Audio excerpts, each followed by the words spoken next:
assim, é bem impactante essa cena também, essa fala, né? É o Procurador-Geral da República. E quem analisa após a denúncia, eventual denúncia da Procuradoria-Geral da República, se haverá culpabilidade ou não, é o Supremo Tribunal Federal. Não é o colaborador que, desde o início, analisa: esse não fez nada, não. Eu quero fatos. Por isso que eu... Ó, é interessante quando ele fala isso, eu quero fatos. Ou seja, pelo que dá a entender, o Mauro Cid já estava falando alguma coisa. Só que não aparentava ser interessante, certo? E aí, o ministro Alexandre de Moraes, que é o juiz do caso, ele falou, eu quero fatos, né? Aí você pode entender da forma que você quiser. marquei essa audiência. Eu diria que é a última chance do colaborador dizer a verdade sobre tudo. Eu diria que é a última chance do colaborador dizer a verdade sobre tudo. Assim, até onde eu sei, um processo de delação premiada, ele é espontâneo, né?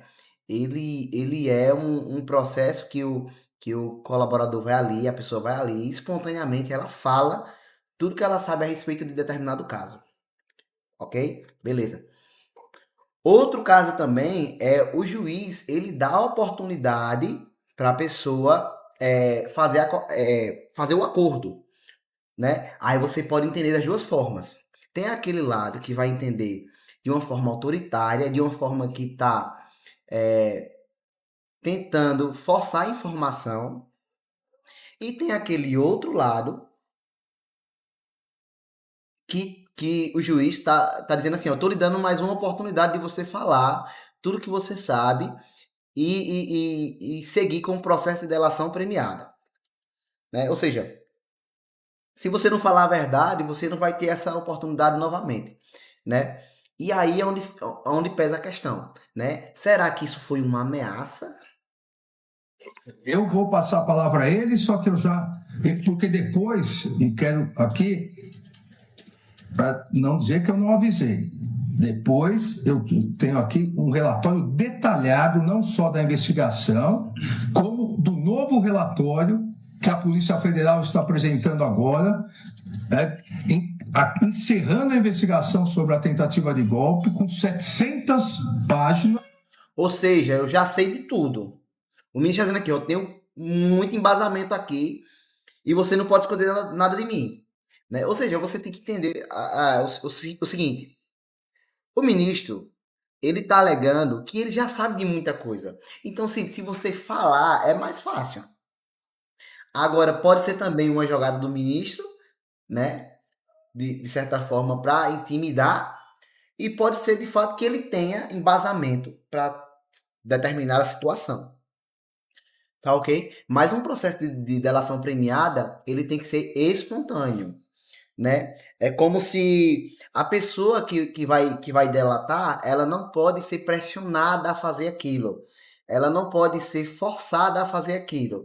Se ela não quer falar, ok, a gente encerra por aqui e pronto, né? Não pode ser forçada ou porque a pessoa corre em risco até de inventar coisa que não existiu, por ela muitas das vezes se sentir ameaçada. Você entende o processo de delação dessa forma? Porque se a pessoa se sentir ameaçada, ela pode querer inventar diversas coisas. Eu não estou dizendo que é o caso aqui. Eu estou dizendo que pode ser que aconteça, certo? Por isso que eu estou dando um exemplo de um tom ameaçador. Não estou dizendo que o ministro também está sendo ameaçador, mas em um tom ameaçador, um tom de, ó, se você não falar, se você não disser tudo que você sabe, a gente não vai mais fazer isso aqui. E ele continua ainda aqui, né? Por exemplo, o ministro ele vai continuar falando. Vamos ouvir, né? Detalhadas. Então, eventuais novas contradições não serão admitidas. Então, antes de passar a palavra ao colaborador, eu quero que ele diga o que sabe, mas especificamente em relação ao presidente da República, ao ex-presidente da República, Jair Bolsonaro, as lideranças militares citadas, General Braga Neto, General Heleno, General Paulo Sérgio, General Ramos e eventuais outros que ele tiver conhecimento, quero que ele diga qual a participação dessas pessoas na operação conhecida como Punhal Verde Amarelo, realizada pelo Grupo Copa 2022, mas não só em relação a isso. No financiamento e organização dos acampamentos dos quartéis, em especial de Brasília, e nos atos que levaram à tentativa de golpe de Estado do dia 8 de janeiro. Então, são esses 3 pontos. Ou seja, ele enumerou 3 pontos, né? Eu quero que você fale desses 3 pontos aqui e não fuja desse assunto, porque esses 3 pontos são de suma importância para mim, né? Ou seja, para o ministro, esses 3 pontos são importantes para o embasamento jurídico dele do que ele está apresentando, tá bom? Vale lembrar também, vale salientar que o ministro, ele também, como é que eu posso falar?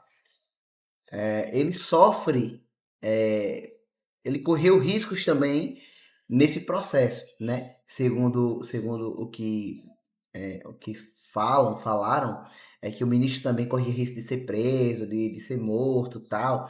Inclusive, já estava tudo certo, segundo a própria delação do Cid, né?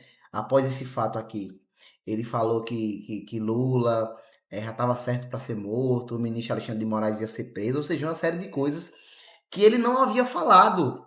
O Cid não havia falado antes, e após todo esse procedimento aqui, é, pelo que parece, ele falou.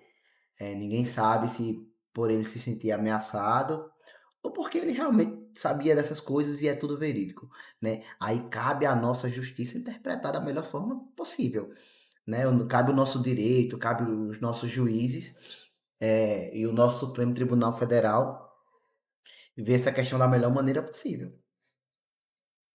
Principais são esses 3 pontos: a Operação Punhal Verde e Amarelo, financiamento e organização dos acampamentos dos quartéis, em especial de Brasília, e os atos, toda a sequência dos atos que acarretaram na tentativa de golpe do dia 8 de janeiro. Novamente dizendo ao colaborador, aos seus advogados, que nós temos agora todas as informações, inclusive as omissões e contradições. Essa audiência foi convocada como mais uma tentativa de permitir ao colaborador que preste as informações verdadeiras. Já há o pedido da Polícia Federal, já há o parecer favorável da Procuradoria-Geral da República pela imediata decretação da prisão, do retorno à prisão do colaborador. Então, aqui é importante, e exatamente por isso, a fim de possibilitar uma reflexão maior do colaborador com seus advogados, para que esclareça omissões, contradições na sua colaboração, sob pena não só da decretação de prisão, como também da cessação da consequente rescisão da colaboração, e eventual rescisão englobará inclusive a continuidade das investigações e responsabilização do pai do investigado, de sua esposa e de sua filha maior. Eu gostaria de saber... Ou seja, você não cumprindo, você não fazendo o processo de delação, você não cumprindo o processo de delação premiada, você descumprindo o nosso acordo, vamos repetir aqui, ó. A continuidade das investigações e responsabilização do pai do investigado. Pai, você não cumprindo o seu pai. De sua esposa e de sua filha maior. Eu gostaria... Sua esposa e sua filha maior. É como se fosse um processo de investigação neles também. No pai, na esposa e na sua filha maior. Entendeu? Ou seja, antes da delação, o Alexandre de Moraes ele fez essa introdução, certo? Ele fez essa breve introdução de 3 minutos explicando, ó. E no final ele terminou com isso aqui, né? Com essa fala.